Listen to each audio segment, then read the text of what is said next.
स्वागत है आपका 4S एजुकेशन कैंपस के यूट्यूब चैनल पे। आज हम लोग पढ़ने जा रहे हैं क्लास 10 की बायोलॉजी के कुछ सवाल, और मैं आपको बताना चाहूंगा कि ये सवाल बहुत ही एग्जाम के लिए इम्पोर्टेंट है। तो बिना कुछ देरी किए आज का सवाल मैं आपको स्टार्ट करना चाहता हूँ। पहला ही सवाल आपके स्क्रीन पे आ रहा होगा। जीवन की एक महत्वपूर्ण विशेषता है। जीवन, लाइफ क्या है बच्चा? आप जानते हैं, अगर मैं और आप सब जिंदा है तो हम लोग कुछ ना कुछ एक्टिविटी कर रहे हैं। कैसे पता चला है कि जो मेरे हाथ में ये मार्कर है ये एक नॉन लिविंग थिंग और हम लोग और आप जो है वो लिविंग थिंग है? कैसे? क्योंकि हमारे अंदर पोषण हो रहा होगा, हमारे अंदर शोषण हो रहा है, यानी हम कुछ ना कुछ दिन प्रतिदिन वृद्धि कर ही रहेंगे। यानी कि सिंपल, अगर मैं कहूं आप में अगर ग्रोथ हो रहा है, डेवलपमेंट हो रहा है किसी भी स्तर पे, तो वो एक जीवों की पहचान हो सकती है। तो आपके सामने स्क्रीन पर नजर आ रहा होगा, जो सवाल देख पा रहे होंगे स्क्रीन पर नजर आ रहा होगा, जो सवाल है उसके 4 ऑप्शन है। जीवन की महत्वपूर्ण विशेषता क्या है? एक है पहला अणु की गति, दूसरा है वृद्धि, तीसरा है संघ, चौथा है समन्वय। सिंपल, ये इस सवाल का जवाब होता है डेवलपमेंट यानी कि वृद्धि। ऑप्शन बी ही राइट आंसर होगा। क्लियर है? मैं हर ऑब्जेक्टिव के साथ कुछ ना कुछ इसकी विशेषता बताते चलूंगा और इसके साथ पीछे पीछे कुछ कहानी है जो मैं बताता चलूंगा। थोड़ा देर और बने रहिए मेरे साथ, आपको और भी अच्छा लगेगा। ठीक है, नेक्स्ट क्वेश्चन आपका स्क्रीन पर आ रहा होगा। कह रहा है कि तालाब किस प्रकार की पारिस्थितिक तंत्र है? पहले पारिस्थितिक तंत्र को समझते हैं बच्चा। ठीक है,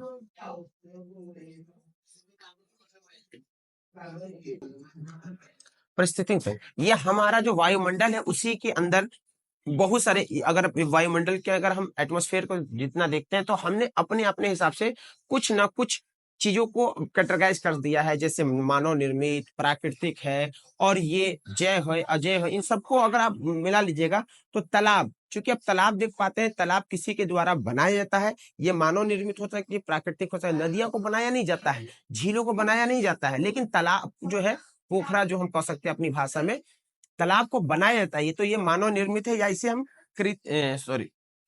मानव निर्मित है। और तालाब को हम लोग ऑप्शन दिख रहा होगा, कौन सा ऑप्शन? ए, मानव निर्मित या कृत्रिम कह सकते हैं।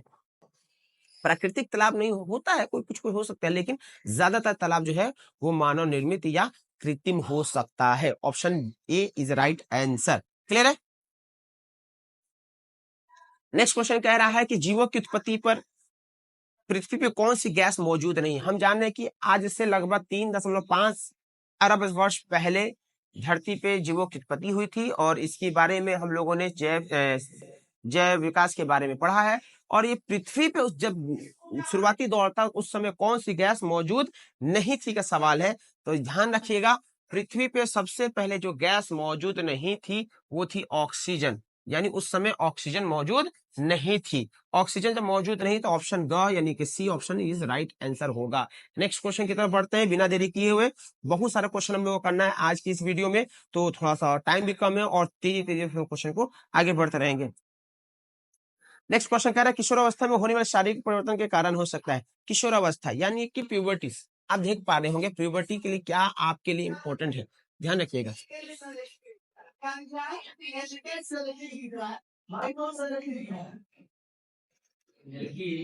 किशोरावस्था, ध्यान रखिएगा, जब बच्चे छोटे होते हैं तो उससे हम लोग शिशु कहते हैं, बड़े हो जाते हैं बालक होते हैं, और उनसे बड़े होते हैं तो किशोर अवस्था आ जाती है। ये जो अवस्था होती है 12 से लेकर 18 वर्ष के बीच का होता है। तो इनमें बहुत सारे बदलाव होते हैं। बालकों में अलग बदलाव हो रहे थे, किशोरों में अलग बदलाव हो रहे थे, किशोरियों में अलग बदलाव होते हैं। यहाँ सवाल है किशोर अवस्था में होने वाले शारीरिक परिवर्तन के कारण कौन से है इनमें से? ऑप्शन 4 है टेस्टोस्टेरोन, एस्ट्रोजन, दोनों इनमें से कोई नहीं। किशोरावस्था में होने वाले ऑप्शन क्या है?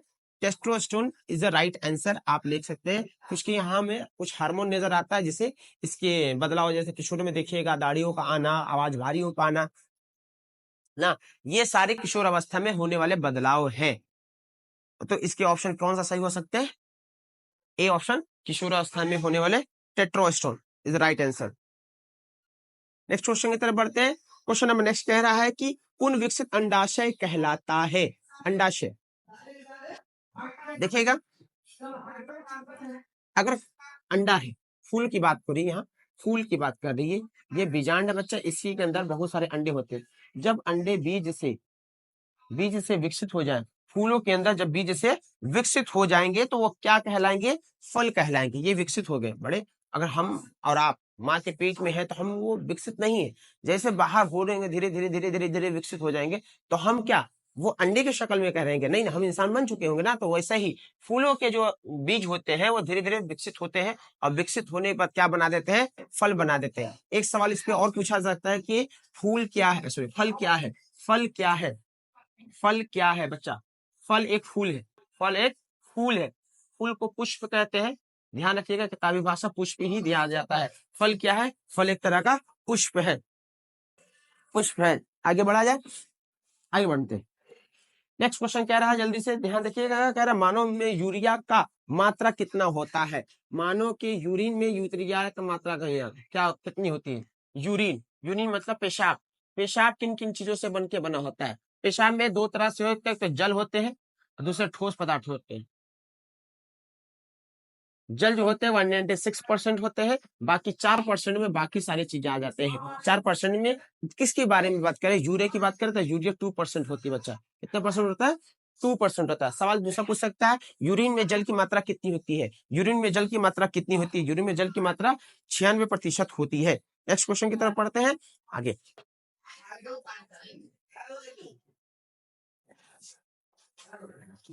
द स्पेसिफिक ऑफ द माइट्रोकॉफी sorry the origin of species नामक पुस्तक किसने लिखी थी?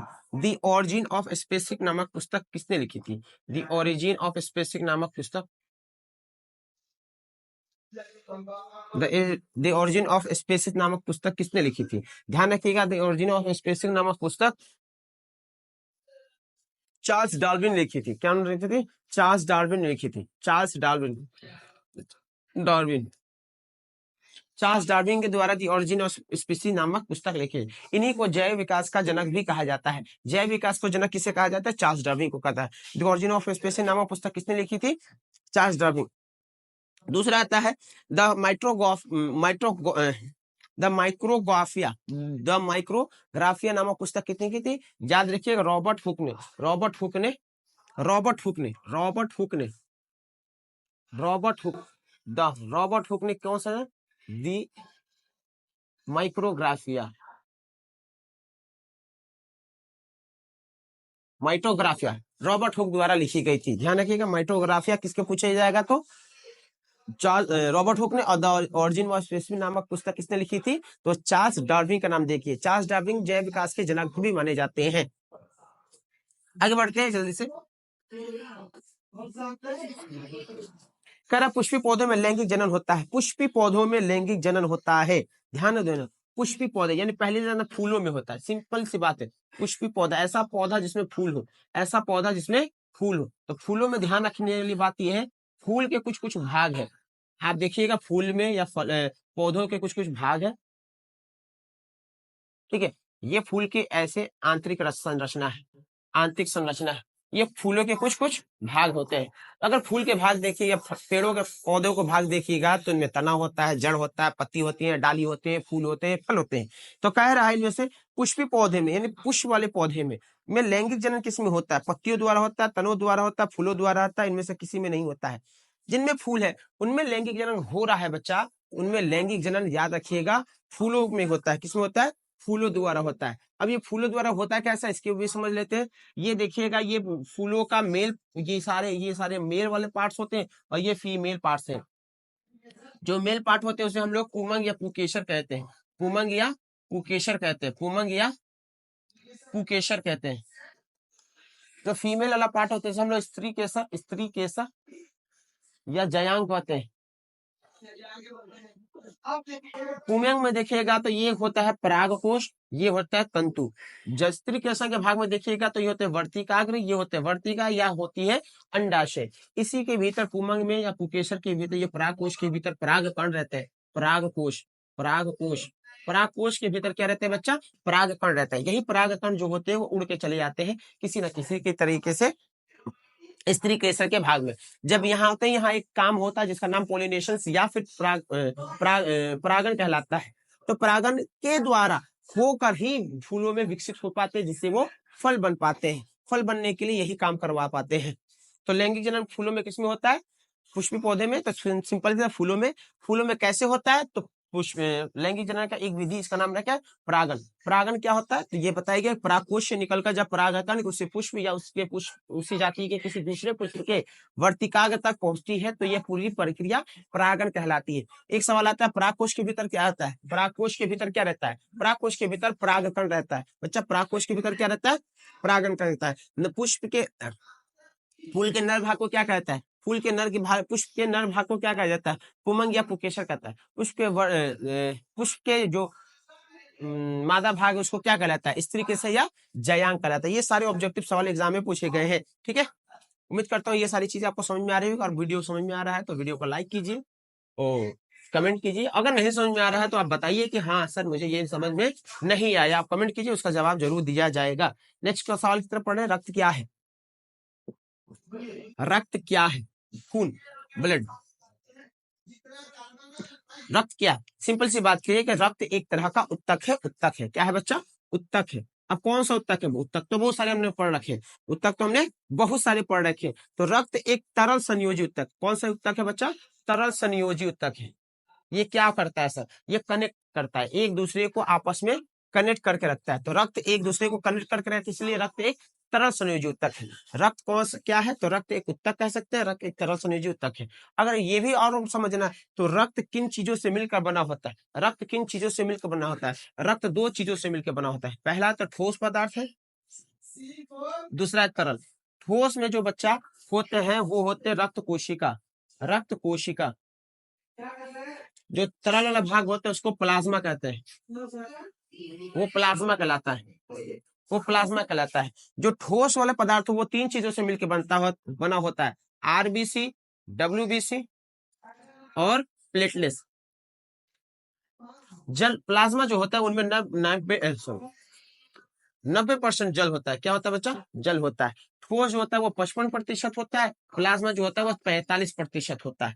90% जल में ध्यान रखिएगा, 10% में और भी चीज होती है, कार्बनिक होगी तो अकार्बनिक होगी, जल, यूरिया, सॉरी यूरिया करें, प्रोटीन ना, वसा, ये सारे चीज मिलके रक्त होते हैं।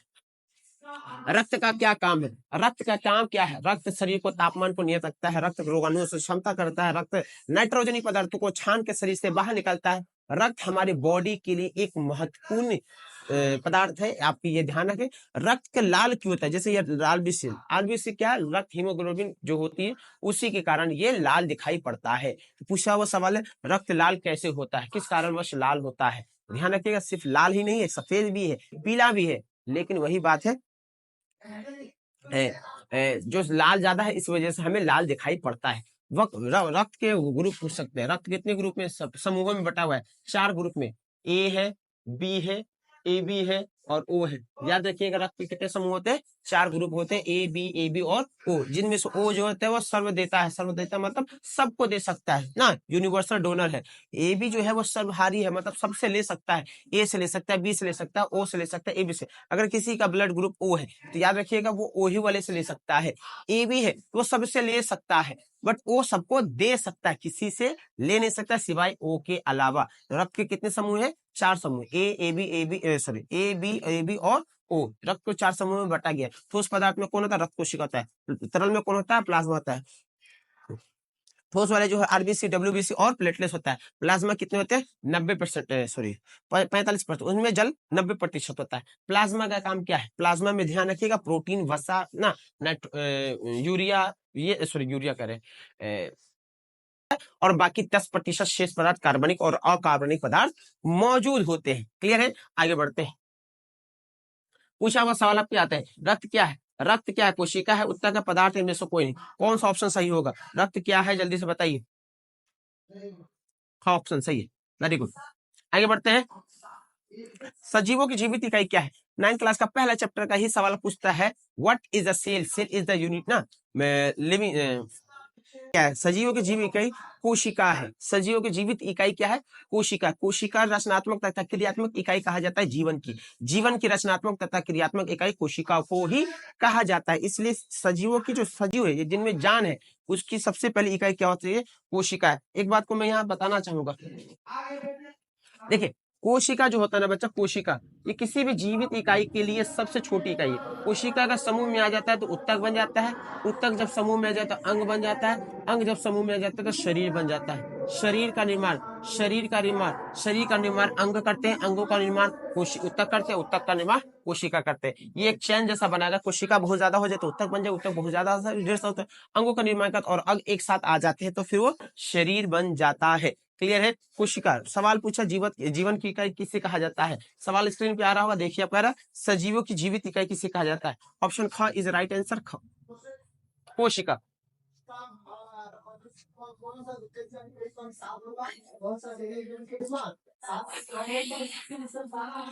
नेक्स्ट क्वेश्चन आपकी स्क्रीन पर आ रहा है, मानव हृदय में कितने कोष्ठकों में विभक्त है? मानव हृदय, आइए मानव हृदय की आंतरिक संरचना के बारे में समझते हैं बच्चा। मानव हृदय की आंतरिक संरचना के बारे में समझते हैं। मानव हृदय के जब आंतरिक संरचना है कुछ इस तरह से दिखाई दे रहा होगा, तो ये ना संरचना है, ये दो पार्टों में बटा हुआ होता है, एक लेफ्ट दूसरा राइट। लेफ्ट राइट का इस्तेमाल याद रखिएगा। लेफ्ट साइड में दो हिस्से, ये हिस्से क्या कहलाते हैं? यही हिस्से चैम्बर या वेशम कहलाते हैं। वेशम, चैम्बर या फिर कोष्टक कहलाते हैं। चेम्बर, वेशम या कोष्टक करता है। दो, ध्यान रखिए कितने हिस्से में बचे? दो हिस्सों में बटे हुए। मानव हृदय के आंतरिक संरचना कितने हिस्सों में बचे? के अंदर वेशमों की संख्या कितनी होती है? 2 होते हैं। चेम्बरों की संख्या कितनी है? 2 होती है। कोष्टक की संख्या कितनी होती है? 2 होते हैं। मानव हृदय किस तरह का काम करता है? मानव हृदय एक पंप की तरह काम करता है। यह खून को अपने अंदर सक करता है, पंप की तरह सक करना लेता है और फिर पंप करके शरीर से बाहर भेज देता है। एक बार खून उठ के शरीर से पूरे पंप पे लेकर लेता है शरीर के अंदर खून, बार फिर वो सारा खून फेफड़ा में जाके ऑक्सीजनित हो जाता है। ऑक्सीजनित होने के बाद, प्यूरिफायर होने के बाद वो फिर वापस आता है और फिर वहां से सारे खून शरीर में प्रवाहित होता है। ये 2 बार खून आने की वजह से, रक्त 2 बार आने की वजह से डबल ब्लड सर्कुलेशन या द्विरक्त परिसंचरण कहलाता है। मानव का हृदय जो इसके ऊपर एक पतली सी झिल्ली पाई, जैसे हम लोग पेरिकॉर्डियल झिल्ली कहते हैं। क्या कहते हैं? पेरिकॉर्डियल झिल्ली कहा जाता है। तो हमारा सवाल का जवाब क्या हो जाएगा? मानव हृदय कितने कोष्ठकों में बटे? 2 का ऑप्शन इज राइट आंसर हो जाएगा। आगे बढ़ते हैं, नेक्स्ट क्वेश्चन की तरफ चलते हैं। वीडियो थोड़ा सा लंबा हो जाएगा, इस वजह से बने रहिए इस वीडियो के साथ। कुछ क्वेश्चन करते रहेंगे, जितना क्वेश्चन होता है थोड़ा देर की इस वीडियो में। नेक्स्ट क्वेश्चन कहता है एटीपी। एटीपी, एटीपी क्या है? ध्यान रखिएगा, एटीपी का फुल नेम पूछ सकता है, एटीपी क्या ये पूछ सकता है। एटीपी का फुल नेम एडिनोसाइन ट्राइफॉस्फेट होता है। क्या होता है बच्चा? Adenosine triphosphate. क्या होता है? जल्दी से बोलो। एडिनोसाइन ट्राइफॉस्फेट होता है। कुछ और नाम यहाँ ध्यान रखिएगा। एड्स का फुल नेम क्या होता है? एड्स का नाम फुल क्या होता है? Acquired immuno defensive syndromes, acquired immuno defensive syndromes हो सकता है। कुछ और नाम फुल पूछ सकता है। एचआईवी का फुल नेम क्या होता है? फुल नेम क्या होता है? HIV human immuno defensive syndromes virus होता है, sorry human immuno defensive virus होता है, एक्वायर्ड इम्यूनो डिफेंसिव सिंड्रोम्स होता है। एटीपी का पूरा नाम क्या है? एटीपी का पूरा नाम क्या है? स्क्रीन पे आ रहा होगा सवाल, बताइए। Adenosine triphosphate, adenosine triphosphate. HIV का फुल नेम क्या है? एचआईवी का पूरा नाम क्या है? एचआईवी का नाम पूरा नेम क्या है? ह्यूमन इम्यूनो डिफेंसिव वायरस हो सकता है। एड्स का फुल नेम क्या है? Acquired immuno defensive syndromes. ध्यान रखिएगा, एटीपी एक ऊर्जा मुद्रा है। एटीपी क्या है बच्चा? ऊर्जा मुद्रा है। जैसे हम लोग, हमारे पास ऊर्जा मुद्रा है। एटीपी क्या है बच्चा? ऊर्जा मुद्रा है। ये हमारे बॉडी में जो इस ऊर्जा को रखता है उस एटीपी को फॉर्म में रहता है। एक ग्लूकोज के अणु, एक ग्लूकोज के अणु, एक ग्लूकोज के अणु 38 एटीपी के बराबर होता है। 38 एटीपी के बराबर होता है। कौन सा बच्चा? एक ग्लूकोज के अणु, एक ग्लूकोज के अणु किसके बराबर होता है? एक ग्लूकोज के अणु किसके बराबर होता है? 38 एटीपी के बराबर होता है। सबसे अधिक ऊर्जा कहाँ बनती है? सबसे अधिक ऊर्जा कब बनती है? ऊर्जा ध्यान रखिएगा, श्वसन के दौरान बनता है, और श्वसन 2 प्रकार के हो सकते हैं, ऑक्सी और अनऑक्सी श्वसन। क्लियर है? नेक्स्ट क्वेश्चन की तरफ बढ़ते हैं, नेक्स्ट क्वेश्चन की तरफ बढ़ते हैं। एटीपी क्या है आपका पूरा? नेक्स्ट क्वेश्चन की तरफ बढ़ते हैं। कह रहा निम्न में से कौन नर भाग है? निम्न में से कौन नर युग्मक है? नर युग्मक, ध्यान रखिएगा।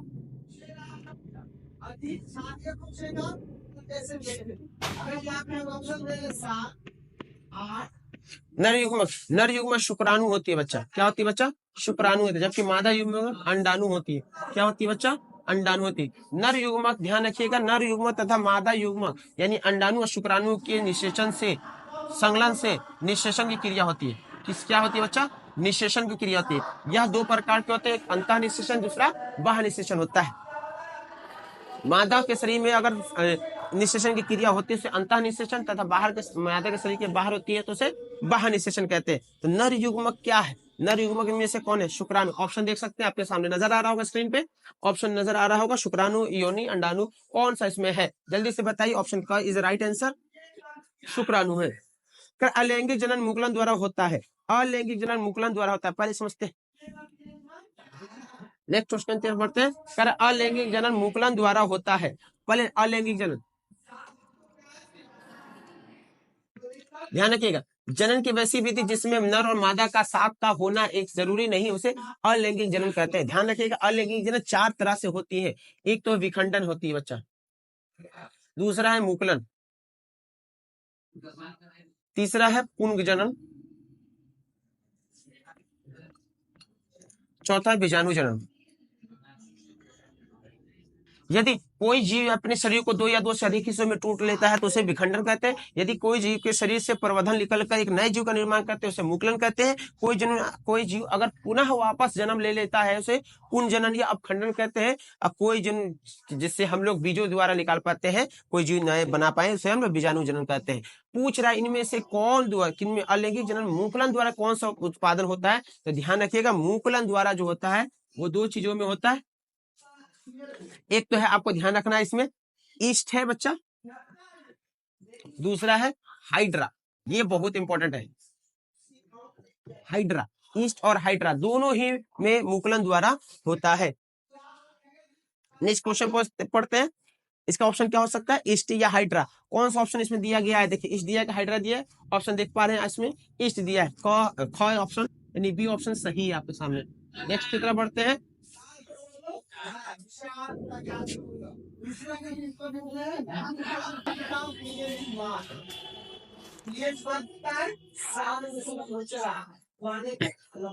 कर कुटपाद विधि द्वारा ग्रहण करता है, या कुटपाद विधि द्वारा किसमें पाया जाता है? कुटपाद, ये एक तरीका है बच्चा। कुटपाद क्या बच्चा? एक तरीका है जिससे अमीबा अपना भोजन को ग्रहण कर पाता है। अमीबा को भोजन ग्रहण करने के लिए ये कोई अमीबा है जिसको ये भोजन खाना है बच्चा। ये भोजन खाने के लिए अमीबा को पास आना होगा, और पास आके इस पूरे भोजन को क्या कर लेगा? अपने आसपास एक सर्कल बनाना स्टार्ट कर देगा। इस भोजन को अपने शरीर के अंदर लेना चाहेगा। ये जो विधि होगा, यही विधि क्या कहलाएगी? कुटपाद कहलाती है। यह विधि क्या कहलाती है? कुटपाद कहलाती है। तो कुटपाद द्वारा कौन भोजन ग्रहण कर पाता है, या कुटपाद किसमें होता है? तो ध्यान रखिएगा, अमीबा। अमीबा ऑप्शन दिखाई दे रहा होगा, चार ऑप्शन है। एक नंबर अमीबा है, ईस्ट सॉरी पैरामीशियम में, युग्लिना है, अमीबा, इनमें से कोई नहीं। कौन सा ऑप्शन सही है? सी यानी कि ग ऑप्शन। नेक्स्ट क्वेश्चन पढ़ते हैं। अमीबा के बारे में थोड़ा सा और जाने। अमीबा एक कोशिकीय रचना है, एक कोशिकीय जो है इनका शरीर अनिश्चित होता है।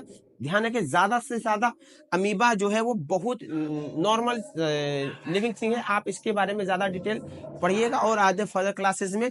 अमीबा भोजन को अपने रसधानी द्वारा पाचित कर पाता है। अमीबा अपने भोजन को रसधानी द्वारा पाचन कर पाता है, ठीक है। फिर कह रहा है विटामिन ए की कमी से कौन सा रोग होता है? विटामिन ए की कमी से कौन सा रोग होता है? विटामिन बहुत सारी तरह के रोगों को डिफिशिएंसी कारण उसकी कमी से हो सकता है। उनमें से एक है vitamin A, vitamin A.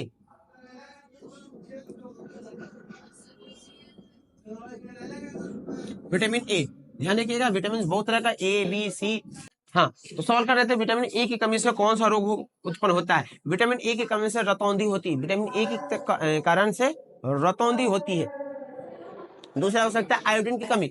Iodine की कमी, आयोडीन की कमी से कौन सा रोग उत्पन्न होता है? आयोडीन की कमी से घेंघा रोग उत्पन्न होता है। अच्छा, क्या होता है? घेंघा रोग उत्पन्न होता है विटामिन ए की कमी से। रतौंधी, तो ऑप्शन नजर आ रहा होगा, चार ऑप्शन नजर आ रहा है कि घेंघा होता है, रतौंधी, इनमें से दोनों होता है, इनमें से कोई नहीं होता। कौन सा ऑप्शन होना चाहिए? रतौंधी, सही ऑप्शन है रतौंधी। विटामिन ए की कमी से रतौंधी और आयोडीन की कमी से घेंघा रोग उत्पन्न होता है। नेक्स्ट क्वेश्चन की तरफ बढ़ते हैं। कह रहा है रक्त को थक्का बनाने में सहायक होता है। रक्त को जमाना, थक्का मतलब जमाना, फ्रीज करने को कौन काम करता है? ध्यान देखिए, रक्त को जमाने के काम दो तरह काम करते हैं। एक तो हमारा प्लेटलेट्स है, और दूसरा है फाइब्रोनोजिन। इन्हीं प्लेटलेट्स को हम लोग रक्त बिंबाणु भी कहते हैं। रक्त बिंबाणु, हाँ, तो बात कर रहे थे कि रक्त कौन जमाने का काम करता है। तो प्लेटलेट्स, जिसे हम लोग रक्त बिंबाणु या रक्त पट्टिकाणु कहते हैं। रक्त पट्टिकाणु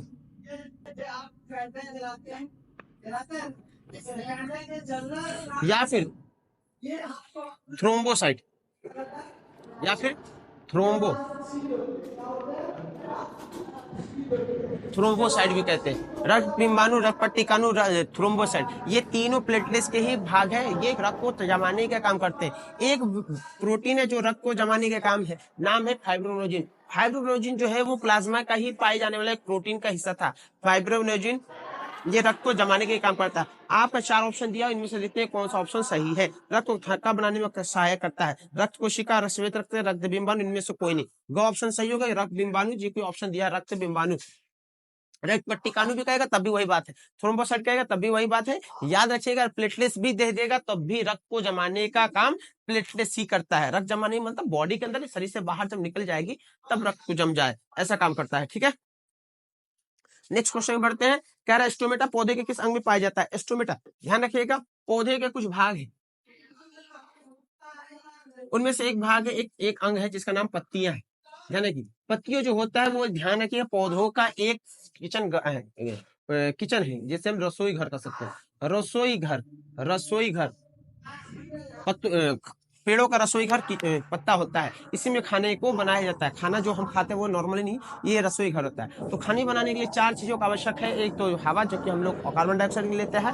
जल चाहिए, वायुमंडल से जल चाहिए, कार्बन डाइऑक्साइड चाहिए, क्लोरोफिल चाहिए, सनलाइट चाहिए। तो इनमें ध्यान, जो हवा चाहिए, ये हवा वायुमंडल से लेता है। जैसे लेगा तो आपको देखना होगा इसके अंदर कोई बहुत सारे छोटे छोटे छिद्र होते हैं। ये बहुत सारे छिद्र होते हैं। इन्हीं छिद्रों को रंध्र या स्टोमेटा कहते हैं। रंध्र या स्टोमेटा स्टोमेटा कहते हैं। रंध्र या स्टोमेटा जो पौधों के वायवीय भाग होते हैं। रंध्र या स्टोमेटा पौधे के वायवीय भाग होते हैं। यहाँ कहाँ मौजूद होते हैं? पत्तियों में मौजूद होते थे। कहाँ मौजूद होते हैं? पत्तियों। सवाल पूछे, रंध्र या स्टोमेटा पौधे के किस अंग में पाया जाता है? कहाँ पाया जाता है? तना में, पत्तियों में, जड़ों में, और या सभी में? कहाँ पाया जाता है? ध्यान रखिएगा, पत्तियों में। ऑप्शन कौन सा ऑप्शन सही हो सकता है? पत्ती, हाँ, ऑप्शन सही हो सकता है। क्लियर है? आगे बढ़ते हैं। नेक्स्ट क्वेश्चन आपके सामने आ रहा होगा। कह रहा है मस्तिष्क उत्तरदायी है। मस्तिष्क मतलब दिमाग। आप किसके काम, इसका काम क्या है? दिमाग का बहुत सारा काम है। एक तो सोचना है, समझना है, बुद्धि का इस्तेमाल करता है। लोग कहता है बुद्धि इस्तेमाल करना है। दिमाग किस काम के लिए काम कर सकता है? शरीर को सोचने के लिए, हृदय संपादन के लिए, शारीरिक संतुलन के लिए। इनमें से सभी 4 ऑप्शन नजर आ रहा है, जल्दी से बताइए दिमाग के बारे में। दिमाग 3 भागों में बटा हुआ था, अग्र मस्तिष्क, मध्य मस्तिष्क और पश्चिम मस्तिष्क। अग्र मस्तिष्क, अग्र मस्तिष्क, मध्य मस्तिष्क और पश्चिम मस्तिष्क। अग्र मस्तिष्क, मध्य मस्तिष्क और पश्चिम मस्तिष्क। ध्यान रखिएगा, अग्र मस्तिष्क सबसे बड़ा भाग होता है, 2/3 यानी कि 67% होता है। मध्य मस्तिष्क आंखों को रचना को, आंखों की संतुलन, मांसपेशियों को नियंत्रण करता है, जबकि पश्चिम मस्तिष्क शारीरिक संतुलन को बनाए रखता है। ध्यान रखिए, बुद्धि का काम यही कराता है। अग्र मस्तिष्क बुद्धि को, चतुराई को, डर को, प्रेम को, हिंसा को, घृणा को, ये सारा का काम अग्र मस्तिष्क करता है। अग्र मस्तिष्क से सबसे ज्यादा काम करता है। मध्य मस्तिष्क आंखों के मांसपेशियों को नियंत्रण करता है। पश्चिम मस्तिष्क जो होता है वो शारीरिक तंत्रिका कोशिकाओं को नियंत्रण करता है। सवाल पूछ रहा है कि मस्तिष्क किस काम के लिए उत्तरदायी है? 3 सवाल है, 4 जवाब, 3 ऑप्शन है। एक है सोचने के लिए, संपादन, हृदय संपादन यानी हार्ट बीट के लिए, या तीसरा ऑप्शन है शारीरिक संतुलन। इनमें से सभी। चौथा ऑप्शन सही है, इनमें से सभी। सब काम के लिए हृदय उत्तरदायी है। सारा काम हृदय ही कराता है। सवाल पूछे पराग कोश के भीतर क्या रहता है? नेक्स्ट सवाल है पराग कोश, अभी बताया पराग कोश के भीतर क्या रहता है? बच्चा बताइए, जल्दी से कमेंट कीजिए सवाल का। पराग कोश के भीतर क्या रहता है? पराग कोश के भीतर पराग कण रहते हैं बच्चा। पराग कोश के भीतर क्या रहते हैं? पराग कण। अभी मैंने रचना बता के दिखाया था फूलों का। पराग कोश के भीतर क्या रहते हैं? पराग कोश के भीतर ये है फूलों के पराग कोश वाले भाग, पराग कोश। पराग कोश के भीतर, पराग कोश के भीतर क्या रहते हैं बच्चा? पराग कोश के भीतर परागकण रहते हैं। यही परागकण उड़ के चले जाते हैं पुष्प के वर्तिता काल के पर, यही परागण कहलाते हैं। यदि खुद के पौधे पे चले जाएंगे तो परागण, स्वपरागण कराएंगे। अगर दूसरे पुष्प पे चले जाएंगे तो उसे पर परागण कहते हैं। परागण कराने के कौन उत्तरदायी होते हैं? परागण किसके कारण होता है? परागण कीटों द्वारा होता है, मनुष्यों द्वारा होता है, बारिशों द्वारा होता है, या फिर हवाओं द्वारा होता है। ठीक है, नेक्स्ट क्वेश्चन की तरफ। इस सवाल का जवाब बताइए, पराग कोश के भीतर क्या रहते हैं? घ ऑप्शंस राइट हो सकता है। परागकण रहते हैं। परागकोश के भीतर क्या रहते हैं? परागकण रहते हैं। परागकोश के भीतर क्या रहते हैं? परागकण रहते हैं। कह रहा पुष्पीय पौधे में सुनो, नर होता था मादा युग्मक के संलयन को क्या कहते हैं? अभी मैंने बताया नर युग्मक शुक्राणु होते हैं, शुक्राणु होते हैं, और मादा युग्मक क्या होते हैं बच्चा? मादा युग्मक क्या होते हैं? अंडाणु। इन दोनों के संलयन को निषेचन कहते हैं। क्या कहते हैं? निषेचन कहते हैं। निषेचन कहते हैं। नर युग्मक तथा मादा युग्मक के संलयन को क्या कहते हैं? निषेचन कहते हैं। सवाल का ऑप्शन आपके सामने आ रहा, पहले भी बता चुका हूँ। किण्वन कहते हैं, निषेचन कहते हैं, अंकुरन कहते हैं, या परागन कहते हैं। ख ऑप्शन सही हो जाएगा। नर युग्मक तथा मादा युग्मक के संलयन को निषेचन कहते हैं।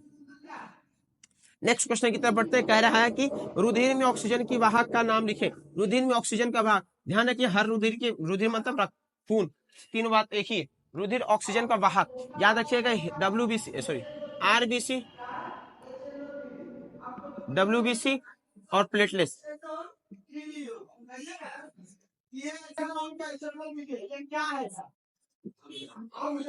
ये तीन चीजें हैं जो ठोस पदार्थ है। क्या है बच्चा? ठोस पदार्थ है। ये ठोस पदार्थ का अपने अपने कुछ काम है। याद रखिए, डब्ल्यूबीसी जो रक्त को वाहक करता है, ऑक्सीजन का वाहक, ये से हम गैसों का वाहक कह सकते हैं। गैसों का वाहक। अब गैस में दोनों तरह के गैस हो सकते हैं, एक ऑक्सीजन, दूसरा कार्बन डाइऑक्साइड। दोनों को लाने ले जाने के काम करता है आरबीसी, इसलिए इसे गैसों का वाहक भी कहा जाता है। गैसों का वाहक कौन होता है? आरबीसी। डब्ल्यू से रोगों को क्षमता पता है, रोगाणुओं को या रोगों से रक्षा करता है। प्रतिरोधक क्षमता भी इसी से बढ़ता है, प्रतिरोधक क्षमता इसे रोगाणुओं से रक्षा करता है। प्लेटलेट रक्त को जमाने, थक्का जमाना, थक्का बनाने का काम प्लेटलेट्स करता है। तो रक्त के कौन कौन से पार्ट कौन कौन से काम करता है? गैसों का वाहक कौन होता है? सवाल है रक्त में ऑक्सीजन का वाहक कौन है? ऑक्सीजन का है, कार्बन डाइऑक्साइड का, दोनों में कोई ध्यान रखिएगा कौन हो सकता है? आरबीसी। आरबीसी वैसे रेड ब्लड सेल नहीं, हीमोग्लोबिन ध्यान रखिएगा। हीमोग्लोबिन दो तरह का, जो ऑक्सीजन को ले जाएगा तो उसे ऑक्सीजन को ले जाएगा उसे ऑक्सी हीमोग्लोबिन कहेंगे, जो कार्बन डाइऑक्साइड को ले जाएगा उसे कार्बोक्सी। ऑक्सी और कार्बोक्सी हीमोग्लोबिन दो तरह के, एक ऑक्सीजन को ले जाएगा, दूसरे ऑक्सी हीमोग्लोबिन जो कार्बन डाइऑक्साइड को ले जाएगा उसे कार्बोक्सी हीमोग्लोबिन कहेंगे। सिंपल पूछे गैसों का वाहक कौन है तो और हीमोग्लोबिन लिख सकते हैं। क्या लिख सकते हैं? हीमोग्लोबिन गैसों का आदान प्रदान करता है, जो ऑक्सीजन को ले जाए उसे ऑक्सी, जो कार्बन डाइऑक्साइड को निकाले उसे कार्बोक्सी हीमोग्लोबिन कहते हैं। सवाल पूछ रहा है रुधिर में ऑक्सीजन के वाहक का नाम लिखे। कौन सा हो सकता है? ऑप्शन देख सकते हैं, A B C D option दिया गया। ऑक्सी, हीमोग्लोबिन, फेफड़ा, किडनी, कौन सा ऑप्शन सही है? कौन ऑप्शन सही होगा बच्चा? जल्दी से बताइए कौन सा ऑप्शन सही होगा? कौन ऑप्शन सही हो जाए? Oxy haemoglobin. नेक्स्ट सवाल है, फूलों में नर जनन अंग होते हैं। अभी मैंने बताया फूलों के नर जनन अंग कौन होते हैं? नर और मादा दो ही होते हैं फूलों में। अभी यहाँ बोर्ड पे बना ही हुआ है, फूलों में नर भाग, ये ही नर भाग जिसमें परागकोश और तंतु, परागकोश और तंतु, परागकोश और तंतु, परागकोश और तंतु को नर भाग कहते हैं। नर भाग को हम लोग पुमंग भी कहते हैं, इसी को हम लोग पुष्केसर भी कहते हैं, कुकेसर भी कहते हैं। अच्छा, नर के भाग कौन सा हो सकता है? ऑप्शन दिया है, चार ऑप्शन बुक पे नजर आ रहा होगा, स्क्रीन पे नजर आ रहा होगा। कुकेसर, अंडप ना, अंडप, वर्तिकाग्र, वर्तिका। कौन सा ऑप्शन सही हो सकता है? कौन ऑप्शन सही हो सकता है? राइट ऑप्शन हो गया। हमारी जल्दी से आगे बढ़ते हैं। इंसुलिन की कमी से क्या होता है? इंसुलिन की कमी, इंसुलिन क्या है बच्चा? ध्यान रखिएगा, अग्नाशय से निकलने वाला एक हार्मोन है। अग्नाशय क्या है? अग्नाशय से निकलने वाला, अग्नाशय ग्रंथि है बच्चा। क्या बच्चा? एक ग्रंथि है, इससे निकलता है इंसुलिन नामक हार्मोन। इंसुलिन नामक हार्मोन है बच्चा। ये क्या बच्चा? हार्मोन, इंसुलिन नामक हार्मोन। ये हार्मोन शरीर में रक्त में शर्करा की मात्रा यानी कि ग्लूकोज यानी कि चीनी की मात्रा को नियंत्रित करता है। यदि इंसुलिन की कमी हो जाता है किसी को मधुमेह या डायबिटीज हो सकता है, ऑप्शन नजर आ रहा है। इंसुलिन की कमी से क्या हो सकता है? घेगा रोग हो सकता है, बौनापन हो सकता है, मधुमेह हो सकता है, इनमें से कोई नहीं। ग ऑप्शन सही है, आप मार सकते हैं। नेक्स्ट क्वेश्चन की तरफ बढ़ते हैं। कह रहा ग्वाइटस या घेगा रोग, ग्वाइटर का अपना होता है। ग्वाइटर का भी पढ़ना पर बताया, आयोडीन की कमी से ग्वाइटर रोग या घेगा रोग उत्पन्न हो सकता है। चार ऑप्शन नजर आ रहा है, चीनी की कमी से, आयोडीन की कमी से, रक्त की कमी से, इनमें से कोई नहीं। कौन सा ऑप्शन सही होगा बच्चा? जल्दी से बताइए। ख ऑप्शन सही है, आयोडीन की कमी से घेगा रोग या ग्वाइटर्स रोग उत्पन्न होता है। नेक्स्ट क्वेश्चन सबसे लास्ट क्वेश्चन करेंगे। कह रहा है मनुष्य के शरीर के सबसे बड़ी ग्रंथि कौन सी है? मनुष्य के ग्रंथि, शरीर के सबसे बड़ी ग्रंथि, पहले समझते हैं बच्ची ग्रंथि क्या है। ग्रंथि वो है, वो अंग है जहां से हार्मोन या एंजाइम का स्रावन होता है। हार्मोन या एंजाइम का स्रावन होता है। हार्मोन या एंजाइम का स्रावन होता है, उसे हम लोग क्या कहते हैं? ग्रंथि कहते हैं। जहां ग्रंथि दो तरह के होते हैं, एक अंतःस्रावी ग्रंथि, एक बाह्यस्रावी ग्रंथि। एक अंत और एक बाह्यस्रावी ग्रंथि। ध्यान रखिएगा, ग्रंथियों में भी बहुत सारे ग्रंथि है, याद रखिएगा। अंतःस्रावी एक और हो सकता है मिश्रित, आप लिख सकते हैं मिश्रित। मिश्रित हार्मोन जो होता है, बात कर रहा था ग्रंथि कितने प्रकार के? ग्रंथि 3 प्रकार के होते हैं, अंतःस्रावी, मिश्रित ग्रंथि और बाह्यस्रावी। तीनों तरह से ग्रंथियों से हार्मोन या एंजाइम निकल सकते हैं। आपसे सवाल पूछा है अंतःस्रावी ग्रंथि मनुष्य के सबसे बड़ी ग्रंथि कौन से? तो मनुष्य की सबसे बड़ी ग्रंथि की बात करें तो वो यकृत यानी कि लीवर।